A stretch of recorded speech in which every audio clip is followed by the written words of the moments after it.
তীব্র তাপদাহ ও খরার কারণে মাগুরায় এবারে লিচুর ফলন কম হলেও দাম ভালো মিলছে, তাই খুশি খামারিরা। স্থানীয় বাজারে চাহিদা মিটিয়ে এখানকার লিচু বিক্রি হচ্ছে রাজধানী সহ দেশের বিভিন্ন জেলায়। খামারিরা আশা করছেন এই মৌসুমে প্রায় ৩ কোটি টাকার লিচু বিক্রি হবে। মাগুরার সংবাদদাতা সঞ্জয় রায় চৌধুরীর প্রতিবেদন, জানাচ্ছেন আফরোজা সুলতানা।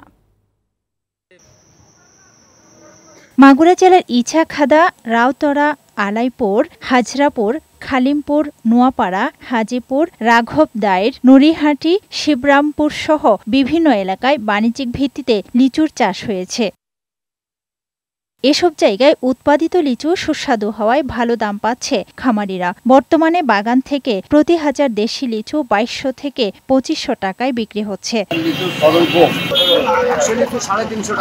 স্থানীয় কৃষি কর্মকর্তারা জানালেন, খরার কারণে মাগুরায় এবারে লিচুর ফলন কিছুটা কম হলেও বাজারে ভালো দাম পাওয়া যাচ্ছে। খামারিদের ভালো লাভ হচ্ছে। রাজাপুরি লিচু একটি অত্যন্ত ঐতিহ্যবাহী লিচু, এটি অত্যন্ত সুমিষ্ট ফল, কিছুটা আগাম উঠেছে এবং তারা বেশি মূল্য পাচ্ছেন। জেলায় ৭৫০ হেক্টর জমিতে ২০০০-এরও বেশি লিচু বাগান রয়েছে। ডেস্ক রিপোর্ট, বৈশাখী সংবাদ।